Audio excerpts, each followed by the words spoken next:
नमस्कार, मी रेश्मा म्हणजेच पद्मजा तुम्हा सर्वांचं मनापासून स्वागत करते रेश्माज रेसिपीजमध्ये।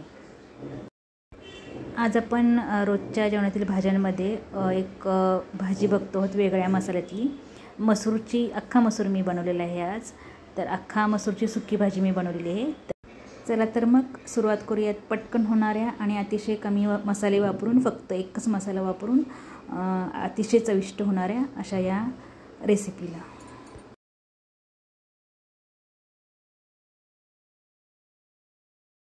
इथे हे मी मसूर असे भिजत घातले होते आदल्या दिवशी आणि दुसऱ्या दिवशी असे थोडेसेला मोड पण आलेले आहेत। एक मीडियम साईजचा कांदा, एक टोमॅटो आणि थोडीशी मी मिरची घेतलेली आहे, म्हणजे एक मिरची अशी कट करून घेतलेली आहे। कढईमध्ये मी असे 2 टेबलस्पून तेल टाकलेलं आहे आणि तेल गरम झालं की यामध्ये मी 1 टीस्पून मोहरी टाकलेली आहे।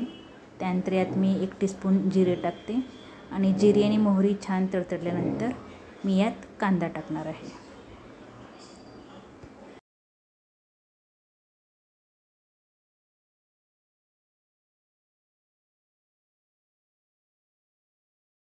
आता ही मिरची पण मी टाकलेली आहे।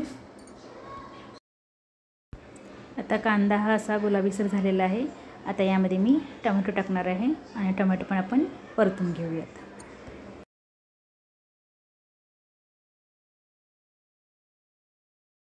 टोमॅटो थोडा वेळ परतल्यानंतर मी यात 1/2 टीस्पून हळद टाकलेली आहे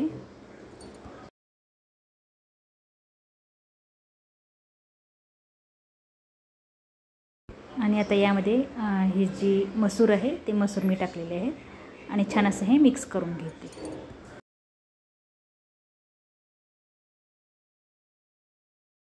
आता गॅसची फ्लेम मी लो केलेली आहे आणि याच्यावर झाकण ठेवून ही मी मसूर अशी शिजवून घेणार आहे। 1-2 ते 3 मिनिटांनंतर आपण चेक करूया। तर अशी मस्त अशी परत एकदा ही मिक्स करून घ्या।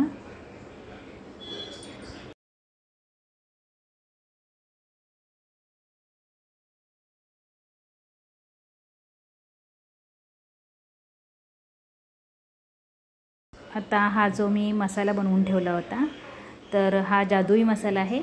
तर हा बनवून ठेवून तुम्ही कुठलीही भाजी अगदी सोप्या पद्धतीने पटकन बनवू शकता।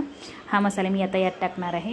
या मसाल्याची रेसिपी जर तुम्हाला पाहिजे असेल तर तुम्ही माझ्या चॅनलवर जाऊन याची रेसिपी बघू शकता।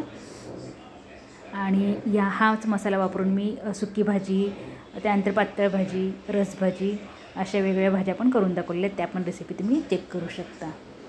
तर यामध्ये असा मी हा जो मसाला आहे तो 2 टेबलस्पून टाकलेला आहे मी आणि छान असं हे मिक्स करून घेते।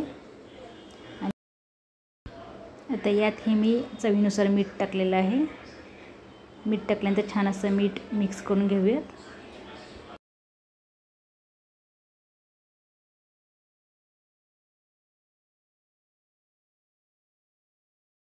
मिक्स झालेलं आहे आता हे आणि आता झाकण ठेवून हा मसूर मी एकदम पूर्ण असा शिजवून घेणार आहे।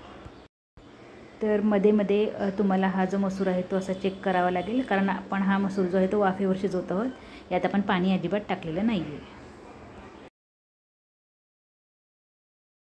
आता हा जो मसूर आहे तो मी शिजला का बघते, तर हाताने मी असा दाबून बघितल्यानंतर हा मस्त असा शिजलेला आहे आणि आपली ही मसूरची भाजी आता तयार झालेली आहे।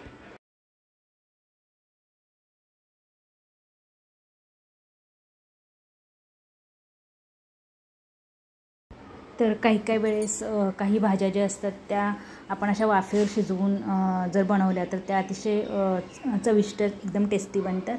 आणि काही वेळेस अगदी जास्त मसाले न वापरता पण आणि पाणी न घालता पण आपण अशा मस्त अशा चविष्ट भाज्या बनवू शकतो। त्यामुळे तुम्ही नक्की अशी ही वेगळ्या मसाल्यातली वेगळं वाटण टाकून केलेली भाजी ही नक्की ट्राय करा। आता यामध्ये मी थोडीशी कोथिंबीर घातलेली आहे। परत असं छान असं हे मी परतून घेते आणि अशी ही आपली सुकी भाजी जी आहे ती आपण डब्याला देऊ शकतो किंवा एखादी रसभाजी आहे, त्या रसभाजीसोबत जर आपल्याला एखादी सुकी भाजी बनवायची आहे पटकन, तर त्यावेळेस पण आपण ही मसूरची भाजी बनवू शकतो। त्यामुळे जास्त मसाले वापरूनच एखादी भाजी छान होते किंवा टेस्टी लागते ज्यावेळेस आपण जास्त मसाले वापरतो. तर असं काही नाही आहे. तर काही वेळेस आपण अगदी मोजके मसाले वापरून पण ज्या रोजच्या जेवणातील भाज्या आहेत त्या अतिशय छान टेस्टी बनतात आणि त्याची ओरिजिनल जी चव आहे ती चव आपल्याला चाखता येते. तर माझी आजची ही रेसिपी जी मसूरची भाजीची जी ही रेसिपी आहे ती जर तुम्हाला आवडली असेल तर ही रेसिपी जी आहे ती शेअर करा आणि लाईक पण करा. आणि अशाच साध्या सोप्या चटपटीत चमचमीत आणि पटकन होणाऱ्या रेसिपीसाठी माझं चॅनल नक्की सबस्क्राईब करा. चला तर मग परत पुन्हा भेटूयात अशाच एका मस्त मजेदार नवीन चटपटीत चमचमीत आणि पटकन होणाऱ्या रेसिपीसोबत.